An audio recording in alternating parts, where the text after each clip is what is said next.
말씀 같이 나누시죠. 야고보서 이제 오늘 하고요. 다음 주까지 하게 되면 드디어 야고보서가 이제 마무리가 되어집니다. 오늘 7절 본문 7절 다시 한번 좀 보실까요?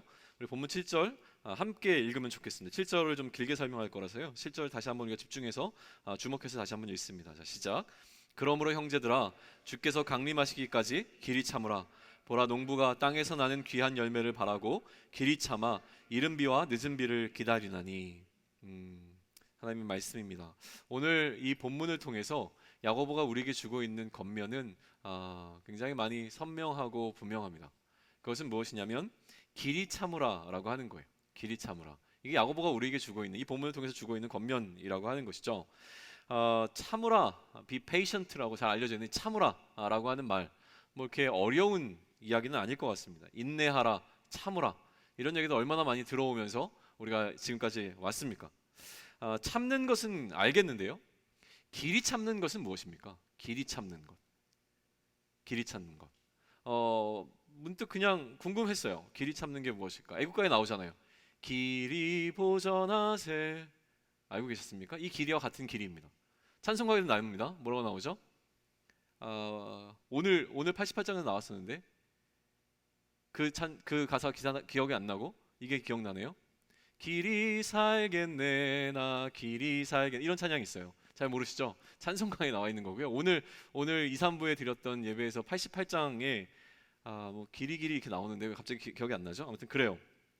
이 길이라고 하는 말이 갖고 있는 의미는 오래라는 의미겠죠.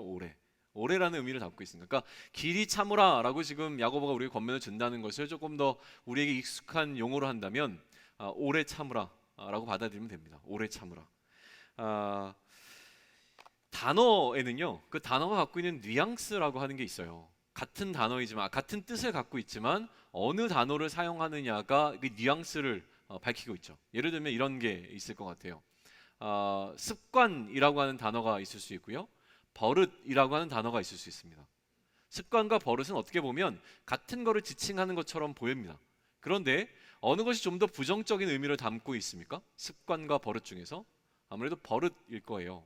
그렇다면 우리가 이 참으라라고 하는 말을 듣는다면, 혹은 인내라고 하는 말을 듣는다면, 이거는 우리에게 부정적으로 들립니까? 아니면 긍정적으로 들립니까? 참는 것, 인내하는 것은 우리가 하지 말아야 할 것인가요? 아니면은 하면 오히려 우리에게 유익이 되는 것으로 이해되어지나요? 아무래도 인내라고 하는 이 단어는요, 그렇게 부정적인 의미보다는 기본적으로는 긍정적인 행위와 연결되어 있는 단어이기 때문에 행위와 관련되어 있다고 생각이 좀 됩니다.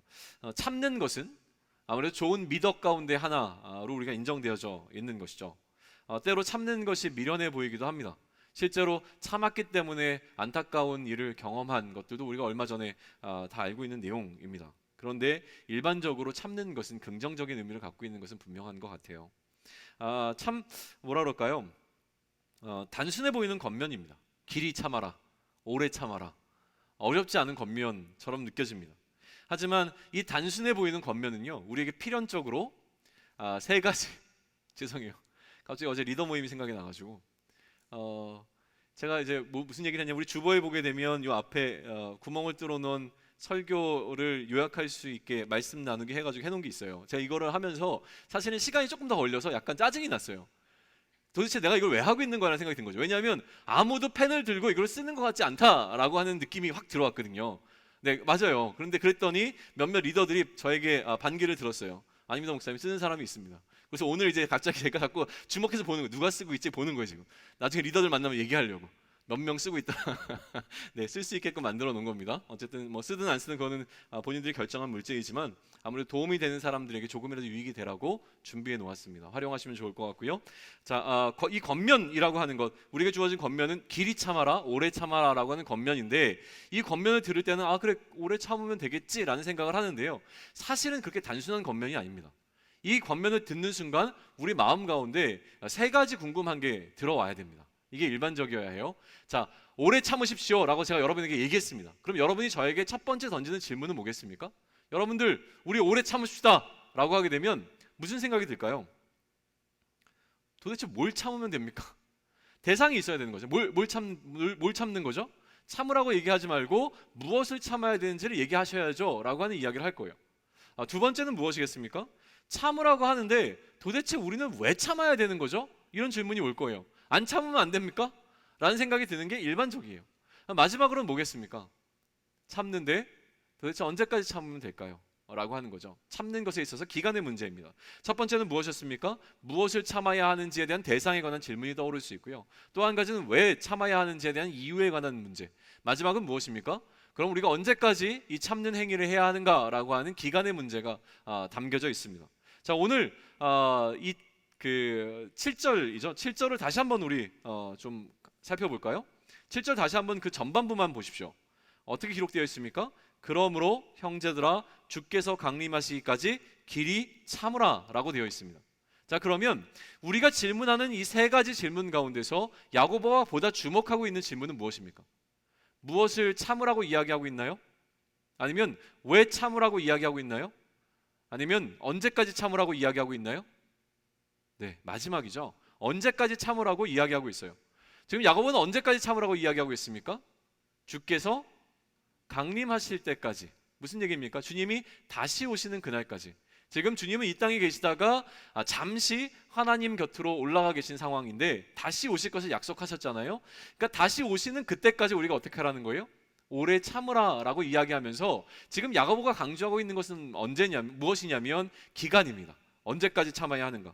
사실 언제까지 참아야 돼요? 라고 얘기했을 때 야고보가 던지고 있는 이야기는 주님 오시는 그날까지. 다시 얘기하면 이 땅에서 살아가는 평생토록 우리는 오래 참아야 한다. 이 얘기를 우리에게 주고 있는 권면인 거예요. 여기까지가 야고보가 우리에게 주고 있는 기본적인 권면입니다. 주께서 강림하시기까지 길이 참으라. 이건 분명해졌습니다. 우리 앞에 야고보의 권면이 놓여 있는데 그 권면이 무엇이라고요? 주님이 오시는 그날까지 오래 참으셔야 합니다. 라고 하는 권면이 우리에게 주어졌어요. 자, 이걸 잊지 말고 잘 붙잡으시면 됩니다. 오늘 말씀을 통해서 저와 여러분이 함께 야고보가 우리에게 주고 있는 이 본문을 통해서 기억해야 될 하나님의 마음은 무엇입니까?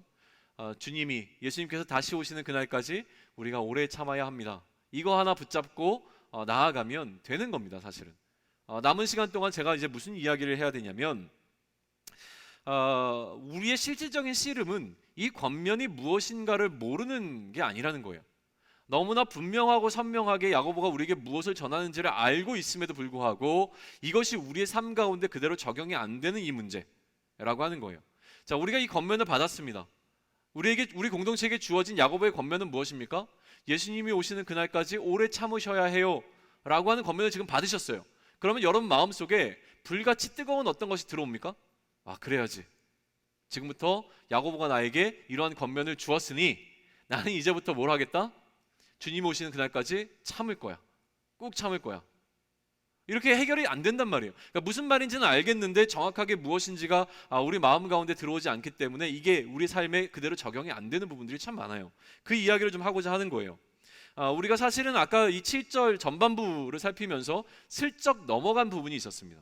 슬쩍 넘어간 것이 무엇이냐면 첫 번째는 그러므로라고 하는 단어예요. 그러므로. 두 번째 우리가 그냥 넘어간 건 무엇이냐면 형제들아 라고 하는 단어입니다. 자, 첫 번째 그러므로부터 한번 살펴보시죠. 그러므로가 왜 중요하냐면 그러므로라고 하는 이 단어는 사실은 인과관계를 설명할 때 원인과 결과에 관한 이야기를 할 때 사용되는 접속사 가운데 하나라고 알려져 있는 것이죠. 우리는 지금 앞에 어떤 내용이 나왔고 그러므로 우리는 이제 오래 참아야 된다라는 어떤 흐름으로 가고 있는 겁니다. 이거를 거꾸로 올라가게 되면 자, 우리에게 주어진 권면은 무엇입니까? 오래 참으라 라고 하는 거였어요. 그러면 그러므로를 거꾸로 올라간다면 우리는 거기에 다른 접속사를 집어넣을 수 있는데 뭐냐면 왜냐하면입니다. 왜냐하면 앞에서 이렇게 이야기했기 때문이다 라고 설명이 돼야 되는 거예요. 자, 지난주에 우리는 무슨 내용을 했습니까? 우리가 앞으로 거슬러 올라가게 되면 우리가 마주하게 되는 것은 지난주에 우리가 함께 나누었던 본문이라고 하는 거예요. 이게 시리즈 설교, 특별히 우리는 이거를 강해 설교라고 부르는데요, 강해 설교가 갖고 있는 장점입니다.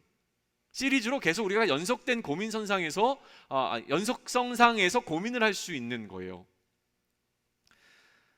네, 제가 머릿속에 자꾸 잡생각이 들어오면 안 되는데 자꾸 자, 말이 방금 꼬였잖아요. 말이 꼬였는데 무슨 생각이 들어왔냐면 어제 잠깐 TV를 이렇게 돌리다가 보았던 장면인데 개그 콘서트였는데 뭐죠?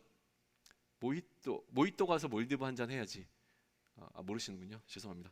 개그 콘서트 이야기는 안 하는 걸로. 제가 예전 공동체에서 제가 30대를 담당했었는데 30대 담당하는 첫 설교에 개그 콘서트 얘기를 막 했어요. 왜냐하면 청년들이라고 생각했으니까. 근데 아무도 개그 콘서트를 안 보더라고요. 개그콘은 아마 10대들이 보는 것 같습니다.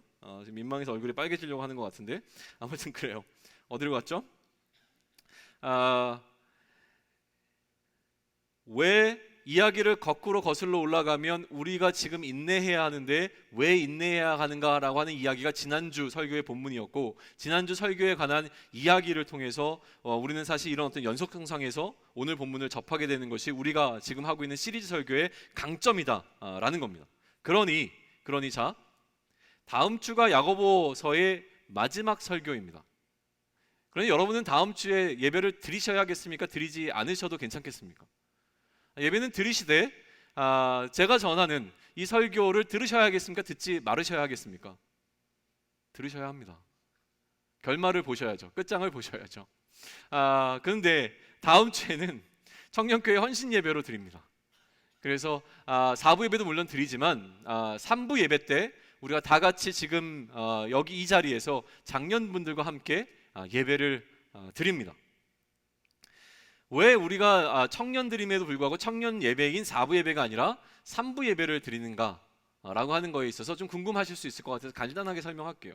첫 번째는 무엇이냐면 우리가 예수향남교회에 속해 있다는 소속감 때문에 그렇습니다. 가끔 우리는 1년에 한 4차례에 걸쳐서 연합예배를 드리게 되어지는데요. 이 연합예배를 드리는 이유는 무엇이냐면 우리가 하나의 공동체임을 분명히 하는 과정입니다. 왜냐하면 우리는 다른 공동체가 아니라 예배하는 공동체라고 하는 정체성을 갖고 있기 때문에 그래요. 우리에게서 예배를 빼버리면 우리는 우리가 모여 있어야 될 이유들을 전혀 안 갖고 있는 겁니다. 예를 들면 이거예요. 그냥 나는 예수향남교회에 속해 있는데 라고 하는 것만으로 끝나지 않는다는 거예요. 그런 의미를 갖는다면 저는 여기 있는 어떤 사람들과 특별한 멤버십을 지금 당장 형성할 수 있는데 어떤 멤버십 형성이 가능하냐면 여러분들 가운데서 KT라고 하는 통신사를 사용하는 사람은 저와 같은 멤버십을 갖고 있는 사람들입니다. 근데 그게 우리에게 그렇게 영향력을 끼치지 못하잖아요. 마찬가지인 것 같아요. 예수향남교회에 속해 있다는 것 자체가 우리에게 어떤 영향력을 끼치지 못합니다. 그러나 그것이 우리에게 영향력을 발휘할 수 있는 가장 근본적이고 본질적인 것은 무엇이냐면 우리가 함께 예배할 때라고 하는 겁니다. 마찬가지예요. 청년들도 우리끼리 모여서 어떤 시간을 보내는 것이 중요한 것이 아니라 우리가 함께 모여 무엇을 할 때? 우리가 함께 모여 예배할 때 우리의 정체성과 우리의 공동체성이 분명하게 드러나는 겁니다. 그래서 청년들이 모여있을 때 가장 먼저 하게 되는 것이 무엇이냐면 예배하는 것입니다. 이걸 놓치면 안 된다라고 말씀을 드리는 거예요. 그래서 여러분들에게 다시 한번 묻습니다. 다음 주에 우리는 청년이지만 장년분들과 함께 이 자리에서 11시 20분에 연합예배를 드리게 되어 있습니다. 그 자리에 여러분 참석하실 겁니까? 참석하지 않으실 겁니까? 대답하셔야죠. 사실은 사정이 있는 사람들이 있어요. 그거 알고 있습니다. 사정이 있어서 못 나온 사람들 알고 있지만 그 사정이 있어서 못 나오는 사람들, 나오려고 마음 먹었던 사람들은 물론이고 사정이 있어서 못 나오는 사람들의 마음을 살짝 불편하게 만들겠습니다. 지금부터요. 며칠 전에 어느 우리 청년 지체와 이야기를 하다가 사실 의도하지 않고 한 얘기인데 저에게 굉장히 힘이 되고 너무너무 제가 힐링이 되어지는 이야기를 들은 적이 있어요. 그게 뭐냐면 목사님 저랑 약속이 있었어요. 제가 이 약속에 참석하기 위해서 스케줄 조정하느라고 너무 힘들었어요. 이 얘기를 그냥 툭 던진 건데 이 얘기가 저에게는 굉장히 큰 힘이 되어졌습니다.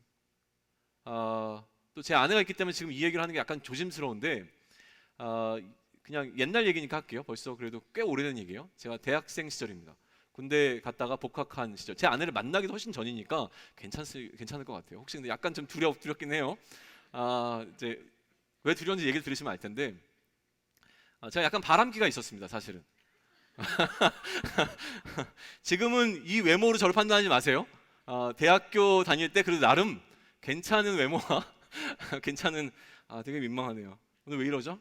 어쨌든 그랬어요. 그래서 많은 자매들의 마음을 설레게 했다고 저는 믿습니다. 사실은 뭐 그런 거를 떠나서 그냥 친하게 많은 후배, 그러니까 이런 선배 있잖아요. 누구에게나 잘해주는 못된 선배 있잖아요. 그런 선배였던 것 같아요. 그래서 많은 자매들과 가깝게 지냈습니다. 그런데 그러다 보니까 특히 자주 만나게 되는 어떤 자매가 있었는데, 저는 그 자매를 한 번도 제가 사귄다고 생각한 적은 없었어요. 사귀지 않았다고 저는 믿습니다. 그런데 문제는 뭐였냐면, 늘 저에게는 이제 여자 사람 후배인 거죠. 여자 사람 후배에게 늘 연락을 하면 항상 시간이 가능했어요.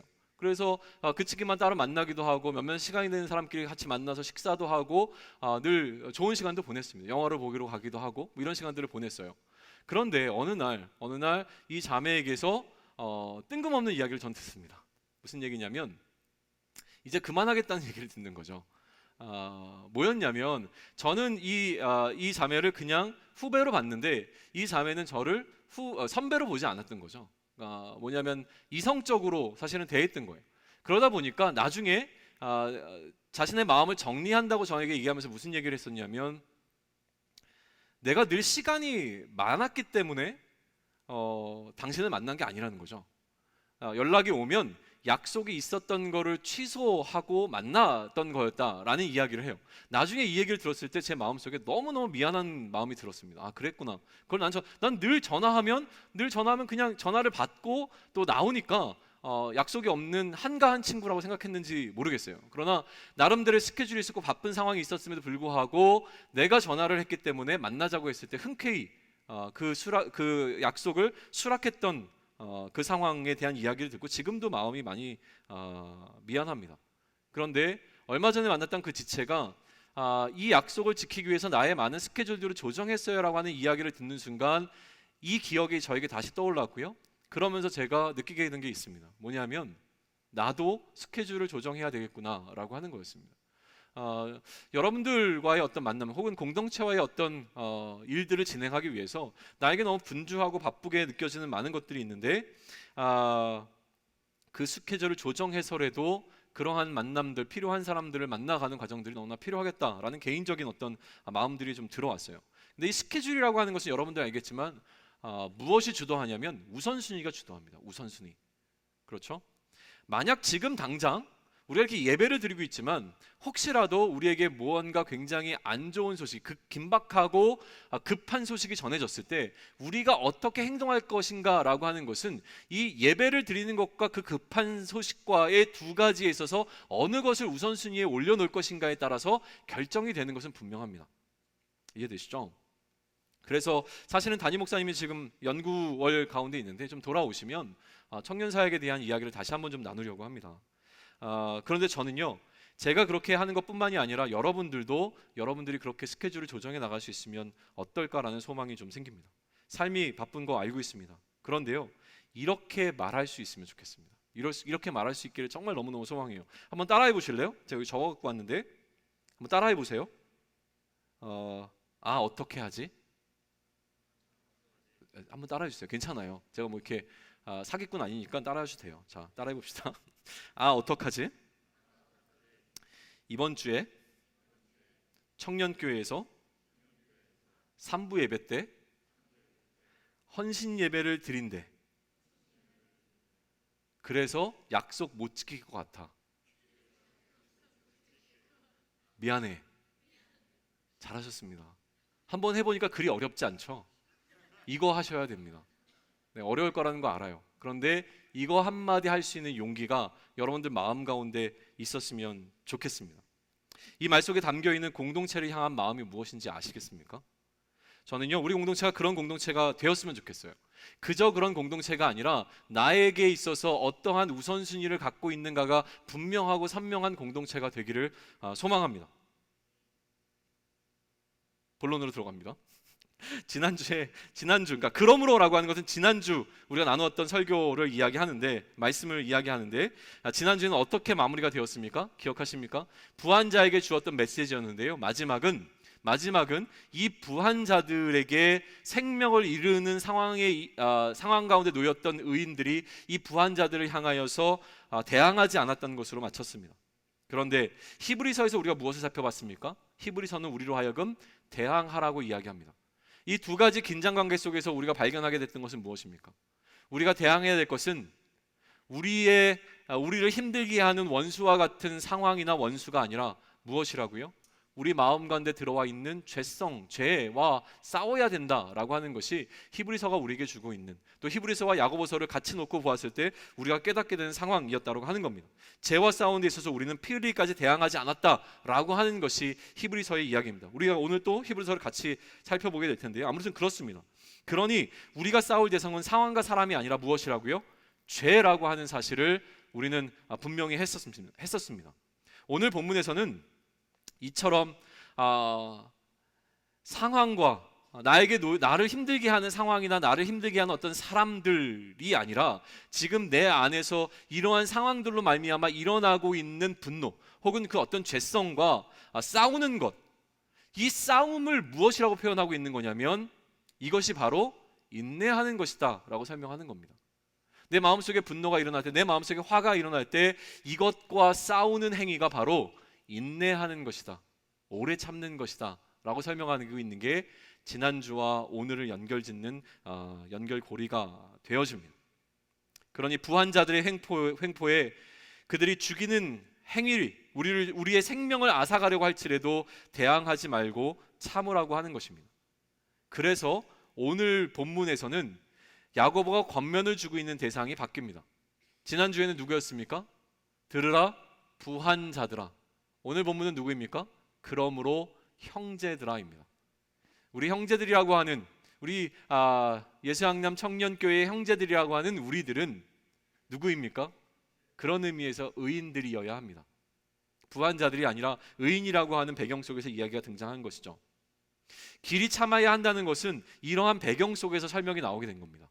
대항하지 말고 내 마음속에 있는 죄에 대항하여 오래 참아야 된다라고 하는 이야기를 하고 있기 때문에 그래요.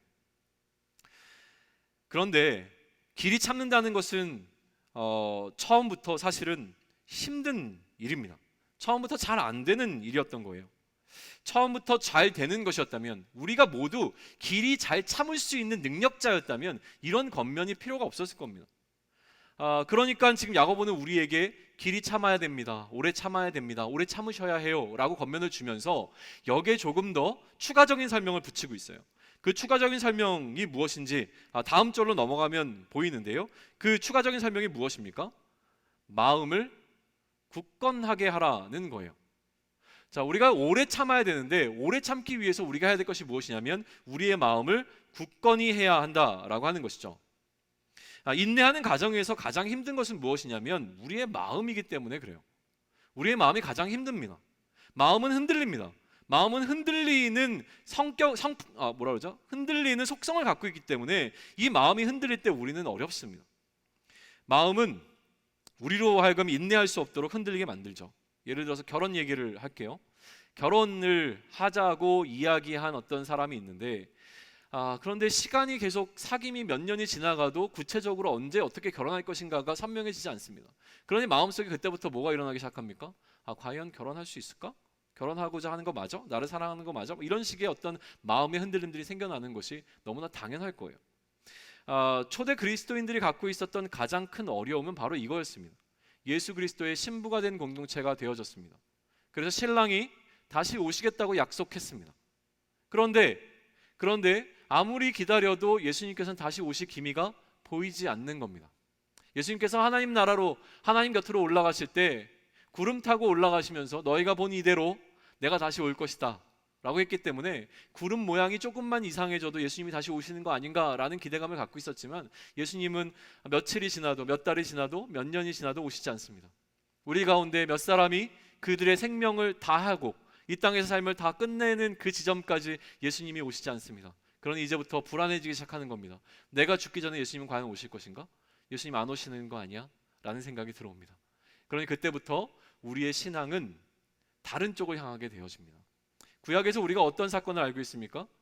금송아지 사건을 알고 있어요. 모세가 하나님과 독대하는 장면으로 시내산으로 올라갔을 때 시내산 밑에 있었던 백성들은 불안해지기 시작합니다. 모세가 왜 안 내려오지? 모세가 없는데 우리가 잘 살 수 있을까? 모세가 없어서 어떡하지? 그러니 금송아지를 만들자, 이렇게 된 겁니다. 마찬가지죠. 예수님께서 다시 오실 것을 기다렸던 사람들에게 예수님이 오시지 않으니 이 초대교회라고 하는 야고보가 속해 쓰는 공동체에는 문제가 생길 수밖에 없었다라고 하는 겁니다. 자, 그런데 우리의 삶을 한번 바라보시죠. 우리의 삶은 어떻습니까? 지금까지 살아오면서 우리가 주님 도대체 주님은 언제 오시는 거예요? 좀 빨리 좀 오셨으면 좋겠어요 라는 생각을 진짜 단 한 번이라도 하신 분이 있으시면 대단하신 겁니다. 이런 생각을 하기가 쉽지 않습니다. 예수님 언제 오실 거예요? 제발 좀 빨리 오셨으면 좋겠어요. 그만큼 내 삶이 힘들어서 주님 지금 당장 오시면 안 돼요? 주님 빨리 오시면 좋겠어요. 내일 오시면 안 될까요? 내일 안 되시면 그래도 올해 안에 좀 오셨으면 좋겠어요. 이런 마음이 든 적이 있었습니까? 그냥 장난치는 거 말고요. 진짜로 이거예요. 이걸 한번 생각해 보시면 좋을 것 같아요. 우리가 갖고 있는 두 가지 문제는 무엇이냐면, 첫 번째는 아무리 우리의 삶이 힘들고 어려워도 우리는 예수님이 다시 오심에 대해서 그렇게 깊이 생각하지 않는다는 거예요. 정말 너무너무 힘드니 예수님이 빨리 오셔서 이 상황 가운데서 우리를 건져주셨으면 좋겠다라는 생각조차도 우리에게는 사실 들어오지 않는 것이 첫 번째 문제입니다. 두 번째 문제는 무엇이냐면, 우리가 힘든 이유가 이 세상에서 너무너무 힘들어요. 나는 지금 진짜 오늘 하루의 삶이 너무너무 힘들어. 힘들어 죽겠어. 내일도 힘들 거야. 모레도 힘들 거야. 답이 안 나와. 뭐라고 부른다고요? 헬조선. 이 나라에서는 답이 안 나와. 너무 힘들어. 어떡하지? 죽을 것 같아. 인데 또 딴 생각이 갑자기 들어오네요. 원고에 없는 얘기 자꾸 하면 안 되네. 그냥 넘어가겠습니다. 다음에 할게요. 아껴뒀다가. 헬조선이 아니라는 이야기에 관한 반박글을 제가 본 게 있는데 너무 기가 막힌다는 게 안 좋다는 게 아니라 그 논리가 탁월해서 나중에 한번 소개할게요. 지금 어디로 가야 되죠, 제가 지금? 두 번째는 우리가 힘든 이유가 그리스도인으로 살아가기 위해 경험되어지는 어떤 이 힘듦이 아니라는 거예요. 우리가 힘들다고 느껴지는 많은 것들은 내가 그리스도인으로 살아가기 때문에 경험하게 되는 힘듦이 아니라는 거예요. 우리가 수많은 얘기할 때 너무 힘들었어, 너무 힘들어라고 했을 때 이 힘들다라고 얘기하는 많은 것들이, 아니면 어쩌면 거의 대부분이요, 사실은 우리가 이 땅 가운데서 그리스도인으로 살아가면서 느끼게 되는 힘듦이 아니라는 거예요. 아니에요. 그게 아니라 너무나 세상적으로 살고 싶은데 세상적으로 충족되지 않기 때문에 느껴지는 힘듦 때문에 힘들다고 얘기하는 게 대부분일 겁니다.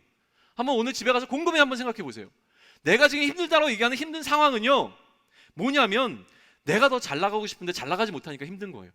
내가 더 부유하고 싶은데 부유하지 못하니까 힘든 거예요. 내가 더 좋은 거 먹고 잘 먹고 싶은데 잘 먹지 못하니까 힘든 거예요. 내가 더 누리고 싶은데 누리지 못하니까 힘든 거예요.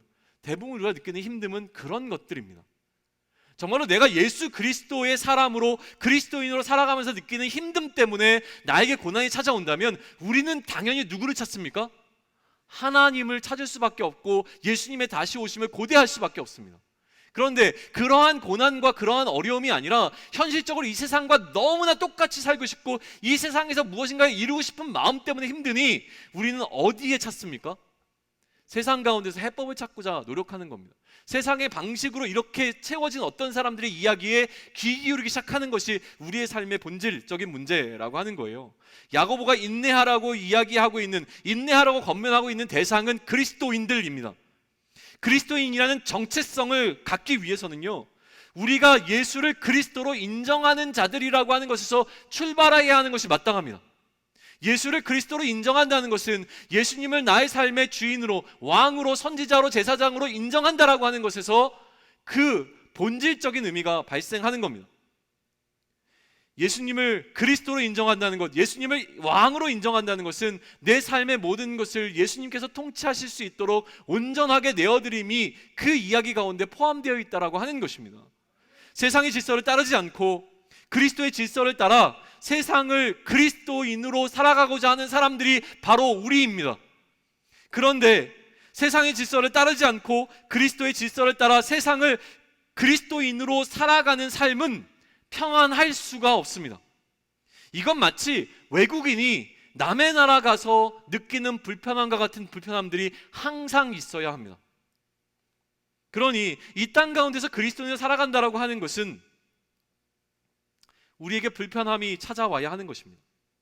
그러니까 속지 말았으면 좋겠습니다. 우리가 이 땅을 살아가면서 너무나 상황적으로 또 여러 가지 이유들로 인해서 우리가 평안할 수 있다라고 믿지 않으셨으면 좋겠습니다. 마음의 평안은 있을 수 있습니다. 그러나 우리의 삶이 굉장히 평온할 거야, 너무너무 우리는 잘 살 거라고 하는 착각 속에서 빨리 벗어날 수 있으면 좋겠다는 생각이 듭니다. 이 이야기를 왜 하냐면요, 요즘 가장 근래에 제가 하나님과 씨름하고 고민하면서 얻게 된 결과이기 때문에 함께 나눕니다.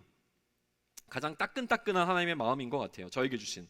요즘 제가 느끼는 게 뭐였냐면, 와, 일이 너무 많아였어요. 일이 너무 많아. 뭐 요즘뿐만이 아니라 그냥 계속 되는 거죠. 일이 너무 많아. 와, 지친다. 근데 일이 많아서 일이 끝나면, 일이 끝나고 난 다음에 성취감이 좀 있어야 되잖아요. 와, 잘했다. 끝났다. 와, 오늘 이거 하나 끝났네. 로 되면 되는데 끝이 나지 않는 것 같은 그런 느낌. 와, 도대체 나는 지금 뭘 하고 있는 거야? 뭔가 좀 시원하지 않습니다. 그리고 뭔가 쉽게 되는 것도 없어요. 다 어려워요. 다 이렇게 힘들고 막 사람들과 부딪히고 이러면서 하나씩 하나씩 해나가는데 막 기운이 빠지기 시작합니다. 그러니 하나님을 향해서 부르짖게 되는 거죠. 하나님 뭡니까? 그런데 하나님께서 오히려 저에게 이런 마음을 주셨습니다. 어쩌면 내 마음은 늘, 네 마음은 늘 이렇게 불편할지도 몰라. 그거에 익숙해지면 좋겠다라는 마음을 주셨어요.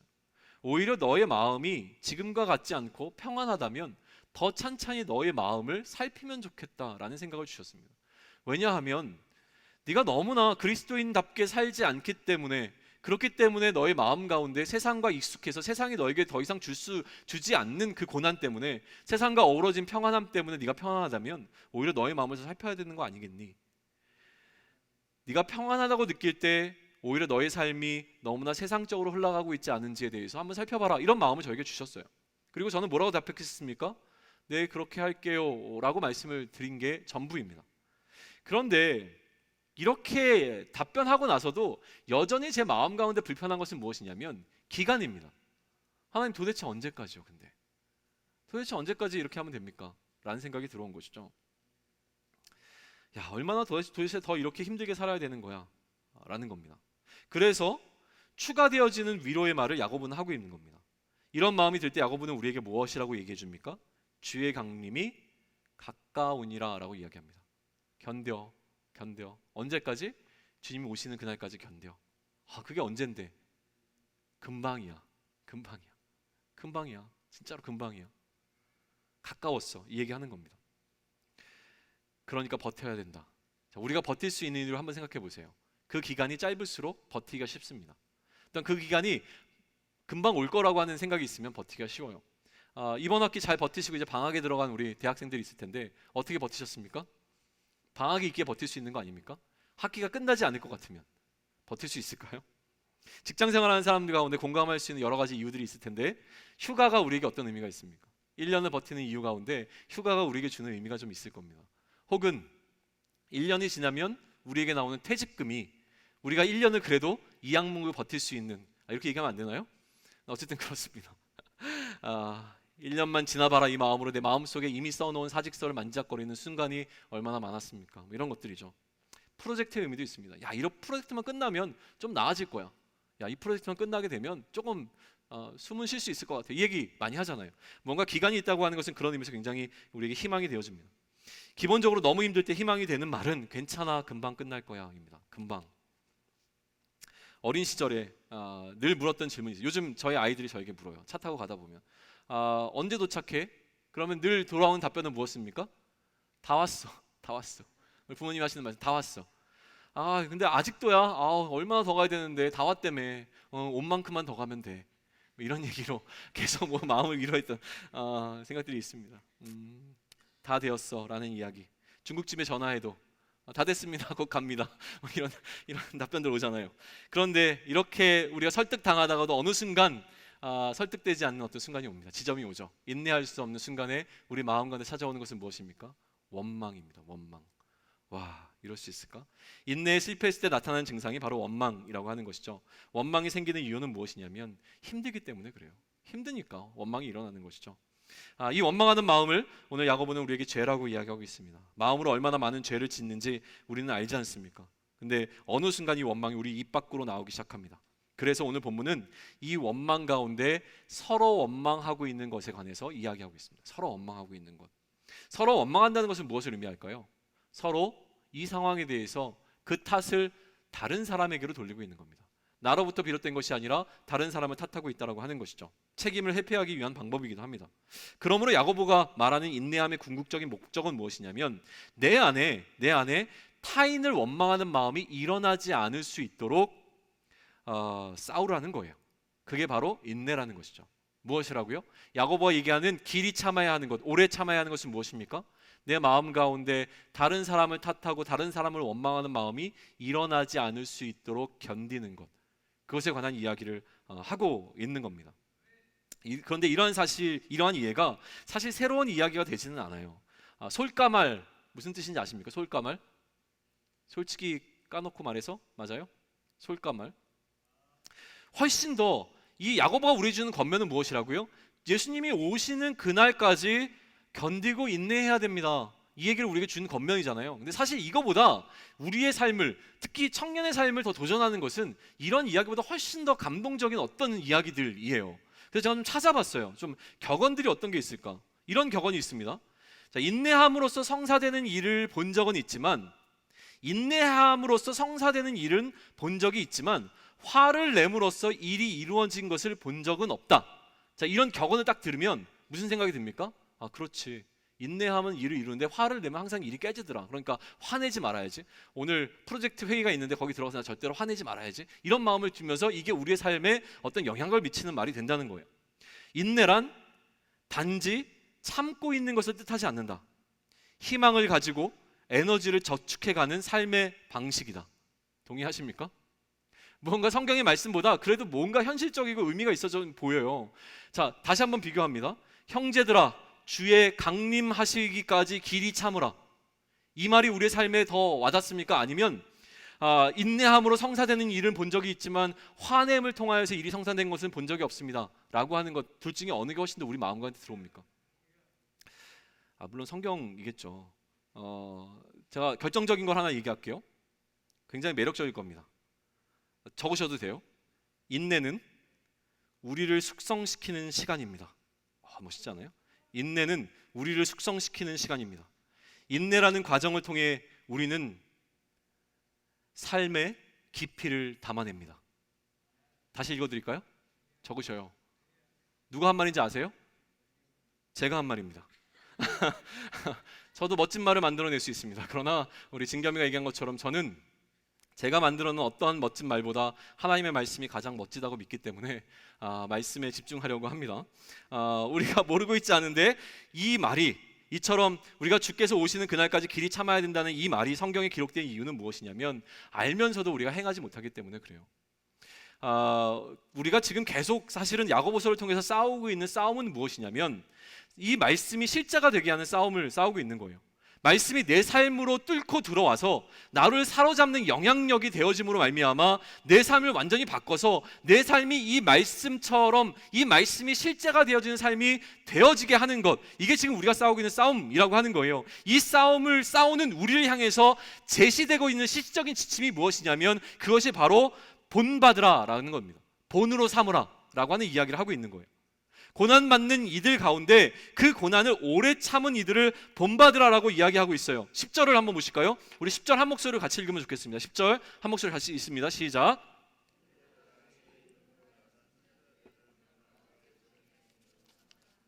제가 다시 읽습니다. 형제들아, 주의 이름으로 말한 선지자들을 고난과 오래 참음의 본으로 삼으라 라고 이야기하고 있어요. 이게 어디 등장하냐면 히브리서, 아까 얘기했는데 히브리서 넘어가시면 히브리서 11장에 보시게 되면 히브리서 11장은 믿음장이라고 알려져 있지 않습니까? 성경에 굉장히 믿음이 좋았던 사람들에 관한 이야기가 쭉 나오는데 32절로 넘어가면 이런 기록이 등장합니다. 제가 대신 읽을게요. 내가 무슨 말을 더하리요? 기드온, 바락, 삼손, 입다, 다윗 및 사무엘과 선지자들의 일을 말하려면 내게 시간이 부족하리로다. 앞에 막 믿음의 사람들 얘기하다가 이제는 너무 많은 거예요, 히브리서 기자가. 그러니까 이제 이거를 하나로 묶습니다. 이 사람들 다 얘기하려면 밤을 새도 아니면 뭐 몇 년이 지나도 다 얘기 못할 것 같아. 그래서 이제 결론적으로 이 사람들을 묶어서 얘기하는데 어떻게 표현합니까? 그들은 믿음으로 나라들을 이기기도 하며 의를 행하기도 하며 약속을 받기도 하며 사자들의 입을 막기도 하며 불의 세력을 멸하기도 하며 칼날을 피하기도 하며 연약한 가운데서 강하게 되기도 하며 전쟁에 용맹하게 되어 이방 사람들의 진을 물리치기도 하며 여자들은 자기의 죽은 자들을 부활로 받아들이기도 하며 또 어떤 이들은 더 좋은 부활을 얻고자 하여 심한 고문을 받되 구차히 풀려나기를 원하지 아니하였으며 또 어떤 이들은 조롱과 채찍질뿐만 아니라 결박과 옥에 갇히는 시련도 받았으며 돌로 치는 것과 큐브로 커는 것과 시험과 칼로 죽임을 당하고 양과 염소의 가죽을 입고 유리하여 궁핍과 환난과 학대를 받았으니 이런 사람은 세상이 감당하지 못하느니라. 그들이 광야와 산과 동굴과 토굴에 유리하였느니라. 이 사람들은 다 믿음으로 말미암아 증거를 받았으나 약속된 것을 받지 못하였으니 이는 하나님이 우리를 위하여 더 좋은 것을 예비하셨은즉 우리가 아니면 그들로 온전함을 이루지 못하게 하려 하심이라. 12장으로 넘어갑니다. 이러므로 우리에게 구름과 같이 둘러싼 허다한 증인들이 있으니 모든 무거운 것과 얼매기 쉬운 무엇을 죄를 벗어버리고 어떻게 인내로써 무엇을 우리 앞에 당한 경주를 하며 또 믿음의 주여 또 온전케 하시는 이인 누구를 예수를 바라보자 라고 권하고 있는 게 히브리서 기자의 이야기라고 하는 겁니다. 같은 개념에서 오늘 야고보는 이야기합니다. 무엇이라고 이야기했습니까? 형제들아 주의 이름으로 말한 선지자들을 고난과 오래 참음의 본으로 삼으라 라고 이야기하고 있습니다. 그러니 히브리서 11장에 나오고 있는 믿음의 선진들을 우리의 삶의 본으로 삼아야 되는 것이 우리가 이 땅을 살아가면서 길이 참을 수 있는, 오래 인내할 수 있는, 오래 참을 수 있는 힘이 되어진다라고 설명을 하는 거예요. 그런데 딱 와닿지 않거든요. 그래서 또 야고보가 우리에게 주고 있는 권면은 무엇이냐면 욥에 관한 이야기입니다. 욥에 관해서 구체적으로 설명하진 않아요. 근데 이 시간이 좀 많이 갔기 때문에 제가 욥에 관한 이야기를 좀 생략하고 넘어갈 텐데요. 천상에서 회의가 열렸습니다. 하나님과 사단이 만났습니다. 하나님이 사단에게 자랑합니다. 사단에게 묻습니다. 넌 누구냐? 그랬더니 저는 이 땅을 두루 다니다가 온 사람입니다. 자입니다. 얘기하니까 그러니까 네가 이 땅을 다니다가 욥을 보았느냐? 얘기를 하면서 욥을 자랑해요. 그랬더니 이 사단이 하나님을 향해서 뭐라고 얘기하냐면 하나님, 욥이 하나님을 경외하는 까닭이 있기 때문입니다. 그 까닭을 없애면 욥은 하나님을 저주할 겁니다 라고 이야기를 해요. 그래서 그래? 그럼 한번 해봐 라고 하면서 욥의 시험을 사단에게 허락해 준 이야기가 욥기에 기록된 내용이에요. 근데 결론적으로 누구의 승리였습니까? 하나님의 승리로 끝나는 것이 욥기의 내용입니다. 욥이라고 하는 그 본을 통해서 우리가 알 수 있는 것에 대해서 야고보는 설명하는데 야고보는 뭐라고 이야기하고 있습니까? 11절 우리 한 목소리로 읽죠. 11절 자 시작. 보라 인내하는 자를 우리가 복되다 하나니 너희가 욥의 인내를 들었고 주께서 주신 결말을 보았거니와 주는 가장 자비하시고 긍휼히 여기시는 이니라. 자, 결말을 우리는 알고 있습니다. 욥기가 어떻게 끝나는지 그 결말을 알고 있어요. 이 결말을 통해서 우리가 깨닫게 되어진 것은 무엇이냐면 주는 가장 어떠시고 자비하시고 어떻게 여기시는 분이라고요? 긍휼히 여기시는 분이라고 하는 사실을 우리는 깨닫게 된 겁니다.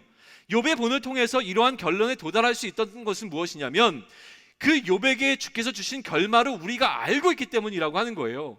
이 깨달음이 뭐가 그렇게 중요한가라고 하는 것인데요. 우리는 우리 삶의 결말을 알고 있는 자들입니다. 자, 우리의 삶의 결말은 어떻게 됩니까? 우리는 결국 어떻게 될 자들입니까? 멸망받을 자들이에요? 아니에요. 하나님 나라의 백성으로 하나님 나라에 들어가서 살게 될 자라고 하는 결말을 우리는 알고 있습니다. 근데 이 결말을 알고 있음에도 우리의 삶은 왜 이렇게 힘들고 어려운 거예요? 그날이 오기까지 이 땅에서 살아가는 우리의 삶의 여정 가운데 이 여정들이 어떻게 결말이 맺어질지를 모르니까 힘든 거 아닙니까? 우리 인생의 완전의 끝이 어떻게 될 거라고 하는 거 우리는 알고 있어요. 그럼에도 불구하고 현재 우리 앞에 놓여있는 이 상황이 어떻게 결말 맺어질 것인지 모르니까 늘 우리는 힘들어할 수밖에 없는 상황이 됩니다. 그래서 많은 사람들이 점치잖아요. 이번에 대학에 갈 수 있을까 못 갈까? 이번에 뭐 좋은 배우자 만날 수 있을까 없을까? 그런 걸 알고 싶은 거예요. 여기에 대한 결말을 알고 싶은 것이죠. 하나님이 도대체 나의 삶을 어떻게 인도하고 계시는지를 알고 싶은 거예요. 본이 주는 힘은요 여기서 발휘가 되어집니다. 하나님의 일하심을 보여준 것이 바로 본이라고 하는 거예요. 인내한 욥에게 축복이라는 결말을 주신 하나님께서 우리에게 이것을 본으로 삼게 되어지면 우리가 지금 이 고난 가운데 인내하게 되면 무엇을 받게 될 것이다? 욥에게 허락하신 그 동일한 축복을 받게 될 것이라고 하는 것을 알려주는 방식이 되어진다라고 하는 것입니다. 이 확신을 갖게 되는 것이 본이 우리에게 주는 결정적인 역할이라고 하는 거예요. 그러니 길이 참음이라는 오래 참음이라는 것을 가능하게 하는 것은 하나님을 향한 신뢰, 하나님을 향한 믿음이 토대가 되어야 있어야 하는 것이 분명합니다. 원망해야 하는 상황에서 원망하지 않을 수 있는 것은 하나님께 맡기는 나의 신앙이 토대가 되어 있을 경우에만 가능하다는 이야기예요. 자, 잘 들으셔야 됩니다. 우리는 주께서 욥에게 주신 결말을 우리에게도 주실 것이라고 하는 믿음이 있어야 됩니다. 욥에게는 하셨지만 나에게는 하시지 않을 것 같은 그런 불신이 들어오면 우리는 결단코 이 고난 가운데서 인내할 수 없습니다. 우리가 신뢰해야 되는 것은 결국 무엇입니까? 너무나 자비하시고 긍휼이 풍성하신 하나님께서 인내했던 욥에게 허락하신 그 축복을 지금 이 상황 가운데 인내하고 나에게도 허락하실 것이라고 하는 그 믿음이 있으면, 그러면 우리는 인내할 수 있게 되어진다라고 하는 겁니다. 야고보서 전체가 우리에게 주고 있는 메시지의 핵심이 무엇이냐면 행함으로 증거하는 우리의 믿음이에요. 믿음으로 우리는 하나님의 백성 그리스도인이 되었습니다. 그러나 믿음과 행위는 분리될 수 없다라고 하는 것을 야고보는 주장합니다. 무엇이냐면 우리의 행위는 우리가 믿음이 있기 때문에 나타나게 되는 너무나 당연한 결과, 열매라고 하는 거예요. 또 우리가 이렇게 행한다고 하는 것은 이 행함이 우리에게 믿음이 있음을 증거하는 방식이기 때문에 믿음이 있는 자에게는 행위가 나타나고, 이 행위가 있게 되려면 우리에게 무엇이 있어야 된다? 반드시 믿음이 있어야 된다. 이 얘기를 하는 것이 야고보가 전하고 있는 핵심인데요, 이 핵심 가운데서 여전히 오늘 우리는 본문을 바라볼 수 있는 것입니다. 인내할 수 없다는 것은 그러면 우리에게 무엇이 없다는 것입니까? 우리는 인내할 수 없어요. 이 고난을 참을 수 없습니다. 어떻게 참아요? 라는 이야기가 들어올 때 우리 마음 가운데 없는 것은 무엇입니까? 믿음이에요. 믿음. 우리가 견딜 수 없는 이유는 이 상황을 하나님께서 새롭게 해주시고 하나님께서 책임져 주신다라고 하는 그 믿음이 없기 때문에 우리가 흔들리게 되는 겁니다. 예배는 하고 있습니다. 그렇다고 우리가 인내할 수 있는 자라고 얘기할 수는 없습니다. 우리의 믿음이 가짜이고 우리의 믿음이 연약하다고 한다면 우리는 인내할 수 없는 그 상황을 마주했을 때 인내하지 못하고 말 것입니다. 내가 원망한다는 것은 하나님을 그만큼 신뢰할 수 없음을 증거하는 것이에요. 내 눈에 보기에 지금이 어떠하든지 지금 이 상황이 하나님의 손 안에 놓여 있음을 인정할 수 있습니까? 다시 묻습니다. 내 눈에 보기에 지금 이 상황이 어떠하든지 지금 이 상황이 하나님의 손 안에 놓여 있다고 하는 것을 인정할 수 있습니까? 그리고 내가 하나님의 편이라고 하는 것을 여러분은 인정할 수 있습니까? 이 모든 상황이 하나님의 손에 놓여 있고 내가 하나님 편에 속한 자라고 하는 것을 인정할 수 있다면, 이것이 인정되어진다면 이 시간 역시도 하나님께서 나에게 필요하시게 주신 시간이라고 하는 것을 인정할 수 있어야 됩니다. 다시 말해서 하나님께서 허락하신 시간이 지금이라고 하는 것입니다. 그러니 우리는 이 상황이나 이 상황으로 인해서 이 상황을 원인이 되어지는 어떤 사람들로 인하여서 마음이 낙심되는 것이 아니라 이 상황으로 인해서 내 안에 올라오게 되어지는 어떤 원망과 싸워야 하는 것입니다. 이 싸움을 인내라고 부르는 것입니다. 내가 이 싸움에서 승리할 수 있는 유일한 길은 하나님을 신뢰하는 것입니다. 욥을 통해서 하나님이 가장 자비하시고 긍휼히 여기시는 자라는 사실을 알게 되었고, 그 하나님을 신뢰하니 이제는 우리는 그 자비하시고 긍휼이 풍성한 하나님께서 답이 안 보이는 내 삶 가운데, 답이 정말 없어 보이는 내 삶 가운데서도 욥에게 허락하신 것과 같은 결말을 주실 거라고 하는 확신, 그 확신이 있어야 된다는 이야기를 하는 거예요. 이렇게 인내하면서 하나씩 하나님께서 우리에게 주시는 프로젝트를 마칠 때마다 우리가 선명하게 보는 것은 무엇이냐면 하나님께서 나에게 어떠한 결말을 주셨는가를 보게 되는 것입니다. 결말을 보고 나면 이해가 되어집니다. 지금 이 상황은 정말 이해가 되어지지 않아요. 하나님 어떻게 나에게 이러실 수 있습니까? 라고 지금은 얘기할 수 있는 게 당연합니다. 그러나 결말이 주어지게 되면 그때 우리는 이해하게 됩니다. 아, 그래서 그러셨군요. 그러니 하나님께 다시 감사하고 하나님께 은혜였음을 고백할 수 있게 되어집니다. 당시에는 실패라고 생각했던 많은 것들도 하나님께서 결말을 보여주시고 나면 실패가 아니라 하나님의 승리였음을 고백하게 되어진다는 말입니다. 그러니 우리는 사람이 판단하고 사람이 평가하는 결말에 연연하지 않았으면 좋겠습니다. 사람들이 나의 삶을 향하여서 너의 삶이 무엇이라고 얘기하는 그 말 가운데 우리의 마음을 빼앗기지 않았으면 좋겠습니다. 우리가 유일하게 고민하고 우리가 유일하게 관심 가져야 되는 것은 무엇이냐면 하나님께서 이것이 결말이라고 행하시고 그것이 하나님께서 우리에게 주신 결말이라는 것을 깨닫게 되어지는 것에 집중하셔야 된다는 것입니다. 하나님은 늘 우리의 인생의 결말을 주실 거예요. 우리가 목장 모임을 통해서 행해야 되는 것도 바로 이것입니다. 하나님께서 우리 각 사람에게 어떠한 결말을 주셨는지 그 결말을 깨닫게 되었을 때에 이 결말을 나누는 것입니다. 욥은 우리에게 그 자신의 결말을 알려주었습니다. 그러니 우리는 지금과 같이 하나님이 어떠한 분이시라고요?